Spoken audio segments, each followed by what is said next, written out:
ready for questions when y'all are. Xavier, I know I think we might have asked you this question before. Talked to you for a few years now, but first day you stepped on campus to right now, how far has that journey been? How long has that trek been to Man, where you're at? It's been a long journey, a real long journey. These past almost 5 years now, just been crazy, an incredible ride.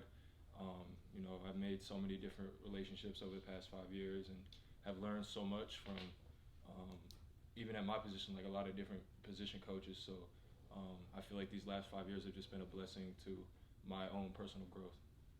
What's the biggest difference for you this spring? Whereas last year you were really competing for a starting job. It seems like you and Tate probably have those spots locked up, considering Joe both started the majority of the games last year. What's it like, just in terms of the comfort, being back and having everybody back in that interior?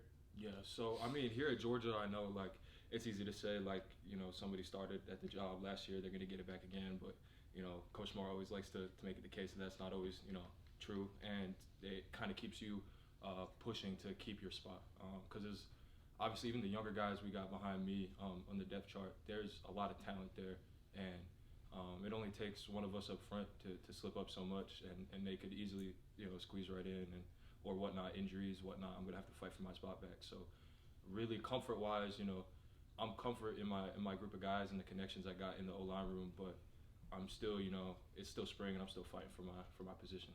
How valuable do you feel like it is that you're back, that Tate's back, that Sed's back, Yeah. that you guys got those interior guys back for another year? I think it's definitely, like I said, it's definitely important. I think it gives us a leg up.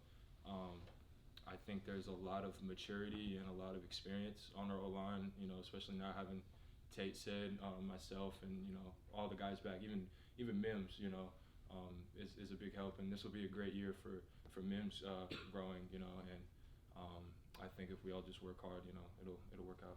How big do you feel like having Cedric back there at center and the experience he's got, just what that means for the entire, really even the entire offensive line room to have a guy like that back? So like a guy like Sid, like the past 5 years I've been here, like there's only a handful of names that I could say are like have as much leadership quality as Cedric, and they'd be like a Nolan Smith or a, so Cedric is definitely like, he's the heart of our unit, but not only the heart of our unit, he's really one of the big hearts of our offense. So, having Ced back and leading our line, leading the young guys, and just being that heartbeat to the offense is really important. What has stood out to you about the competition at left tackle, just the guys you've seen over there beside you, and just the battle they've gone through this spring? Say the first part again. Yeah, just the competition you've seen at left tackle. At left tackle, I think it's been great. Last year, obviously, Ernest was kind of in and I think it was his hamstring or whatnot, but he was, fighting and clawing, and you could just tell like it was bothering him. And it's really good to see him out there, healthy and getting a fight. And you got him fighting out there. Blasky is another great guy because Blasky's just a hard worker. He's just, he's never gonna stop. He's got a high motor. The young guys, Monroe out there. Monroe puts in work every day. He. I know it might not seem like it, but he's trying really hard to learn the playbook and learn everything. And it's hard coming in as a freshman, being used to different, high school offenses to come in here. And it's a lot to learn quick, especially in the spring. So Monroe's been doing a great job. And coach has been having, me and Mims flip-flop at tackles here and there. So we have a lot of different players playing different positions everywhere. And I think tackle, guard, across, center. You even see Ced pop out and playing guard sometimes. So I think everybody gets to fight for every position. How valuable is that, just to have guys that are versatile, and if they got to move to a position, they're ready? Yeah. I mean, obviously that's super important, I'd say, especially, it only helps you in college. And, obviously you don't want to think about it so much, but, getting to the next level, that's going to make you so much more of a valuable, player. Just being able to play, left and right, or even guard and tackle, because if you can play guard and tackle, you can play left guard, left tackle, right guard, right tackle. That's 4 positions you can play. And we even got some guys that, like a Blasky or like a Dylan Fairchild, that really you can play them wherever on the O-line. And I think that's something we have here at Georgia that not a lot of other places have the luxury of. So when Cedric goes out to guard, is Blasky been kind of sliding into Blasky's center? been sliding into center. We'll have Drew Bobo come in and play center. Jared Wilson will pop out and play center. I mean, if I wasn't so tall, I'm sure Coach Earls would try to put me at center. But It's really good, especially trying to get everybody reps, and it kind of helps. You mentioned earlier the amount of offensive line coaches that you've had here. Having Coach Searles again and the continuity there, how big is that for y'all as a group and you individually? Definitely, I think it's huge. Like last year, Coach Searles, I thought it was awesome. He gets to come in first year, and we get to accomplish something great like that. And I think Coach Searles did an amazing job at helping work towards building that connection in the O-line room, because it's not always easy, for a coach to come into a new place, even though he's been here before. It's a new group of guys, and he's got to make sure that we can trust him and vice versa. So I think he did a really good job of building that relationship with us last year and just carrying over this year, just our unity, especially just on the O-line, just going through so much. It was huge to have him there and hold us all together. How would you sort of describe his coaching style? Somebody that's not seen it before. Yeah,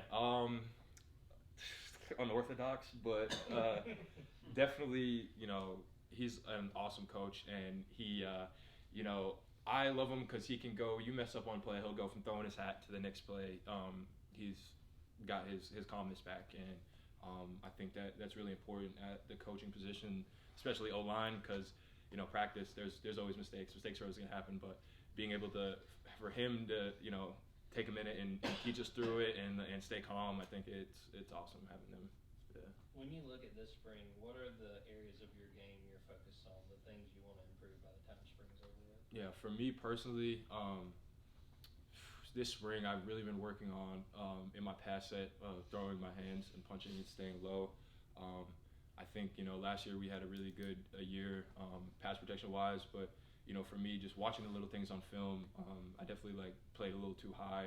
Even in the run game, playing high, it's harder for me being taller to stay low, being interior. So just me focusing on staying low and continuing to drive my feet. And then in the run game, I'd say probably my combo blocking and just make sure that I'm staying low and square, and that way that when we have combo blocks in the game, it's just easy. It looks like it's effortless.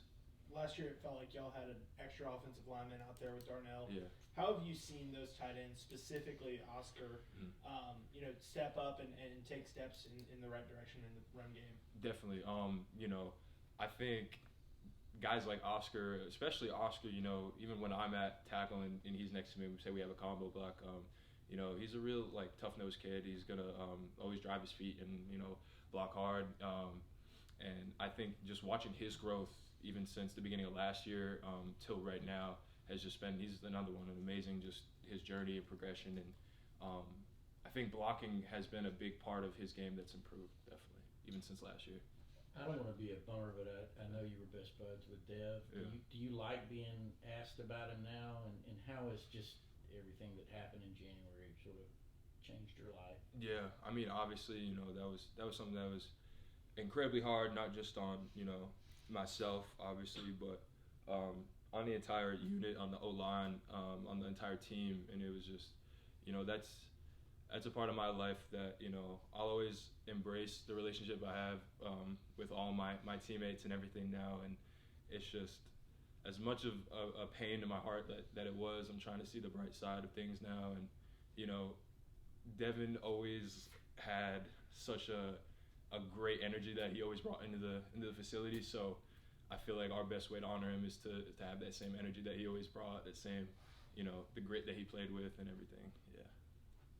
Are you not a tattoo guy? I heard some of you guys maybe got some tattoos. Yeah. So I don't have any tattoos. I might be the only one on the line without any tattoos. But a few of us, yeah, we got memorial tattoos for Devin, and a lot of them came out really good. Mims, I don't know if any of you guys saw Mims. Mims is amazing. It's like a portrait right there. It's crazy, and made me shed a tear when I saw it for sure. I plan on getting something. I have the idea of what I wanted to get. It's hard, with tattoos. If you get something big, you got to take a little time off or something like that. So I want to make sure I definitely am 100% sure what I want to get before I get it. But yeah, it would be awesome to immortalize him like that. Y'all say something. I mean, I hate to stay on the subject, but Yeah. every day before y'all go out to the field, y'all as a group, y'all say something, I don't know, to remember Dev or something that y'all think about he's always told Stead or that kind of thing? So We're talking Devin, about- you know, it always feels like he's still here. He's still with us in the line room because a lot of the film that we're watching and coaching, especially the young guys, like it's last year's film. So you know he's always on there and he's always his big body's like always running around and everything. So you get to see him every day. Somebody, I'm not sure who drew it, but somebody gave our offensive line room a portrait, like a hand-drawn portrait of Dev, and it sits right above the door. So you know you get to see it every time you walk in and out, and you know his seat up front, you know, it stays empty, you know, so it always feels like he's there. He's always there with us, and you know he's always there. Yeah. Any more questions for Xavier? I'm gonna segue back to another different question. Yeah. As far as what you see from the skilled players on the offense, what excites you about those guys the most? What you're seeing? Like, are you talking Just like new guys receivers? specifically, No, or no, just receiver everybody? group, the back, everything. What's exciting you about the offense? The most would be the competition I see out of everybody, and just like the pure like it's a part of them. Like you could see it, like the desire to win, even if it's just the rep, like how hard they want to win that and how hard they go out and compete. And I know like sometimes on a walkthrough day or something it might be a little too much, but at the same time it's really good because I'd rather have teammates that like to be competitive. It's a natural part of them, and I think our skill position from you know our running backs to our receivers, tight ends across the board, I think we have the most competitive group in the country. What have you seen from Branson going through the spring? Branson, another one, just hard nosed. You know, he's gonna lower his pads. He's gonna run through you. He's not gonna try to avoid you, juke you, go around you. And that's something I think I appreciate about his game is that he's not afraid of contact. And I think that's something that Coach Smart instills in this program is that you know we're not gonna run away from contact, no matter for offense, defense, no matter what O line. It doesn't matter. You know, you're gonna go through somebody. Thank you, Xavier. Yeah. Thank you. Yeah.